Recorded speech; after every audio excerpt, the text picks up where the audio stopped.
The first time I heard of Crohn's disease, I was in fourth grade, 1997. Mom and my 14-year-old sister, Caitlin, were talking in the front seats of our Ford Escort after school. I was eavesdropping in the back. A girl in Caitlin's class was sick with something called Crohn's disease.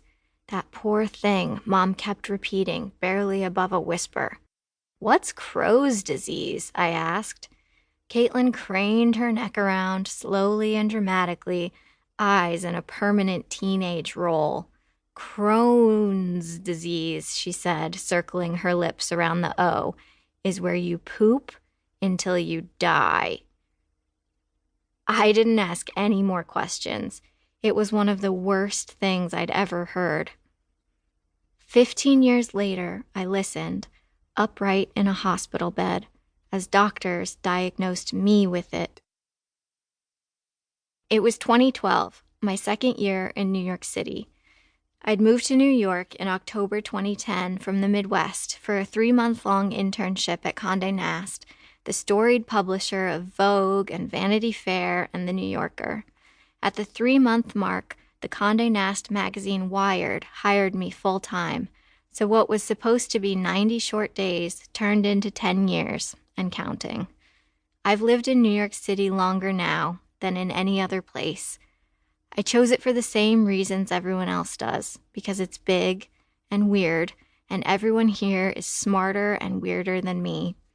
Everyone who moves to New York from some place you've never heard of has got something to prove.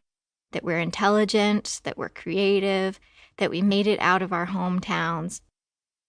When I finished 4 years at Northwestern, the people I graduated with all had a plan. Google, or an ad agency, or a newspaper. They all seemed to have an uncle who could get them a job. I had no plan, no prospects, no connections. I moved in with Mom and my stepdad in rural Illinois and wore pajamas all day while I watched House Hunters, scrolled job listings, and counted down my student loan grace period. One late summer afternoon, just after my 22nd birthday, I came across what seemed like a fake ad on Craigslist for a public relations internship at Condé Nast. Why would one of the world's largest publishers use Craigslist? Specifically working for Chris Anderson's Wired, as well as a sparse little website called Reddit that, for reasons no one really understood, was doing bonkers traffic. They invited me to an in-person interview, and though PR hadn't crossed my mind as a career option, I knew it meant working closely with writers and editors. In New York, I stayed with a friend from college whose family rented a 2-story penthouse above the now-closed Topshop on Broadway. I'd only ever seen homes like it in movies, but my friend and her family moved about it like it belonged to them. Rich people have a way of moving around the world like that, with ownership. I borrowed a black polyester pencil skirt from Caitlin and slicked my hair into a bun because that seemed elegant. In the cab to 4 Times Square, I prayed the internship listing wasn't a con. At the end of a 45-minute interview, 2 intimidating and chic 20-somethings offered me the internship, but with a condition.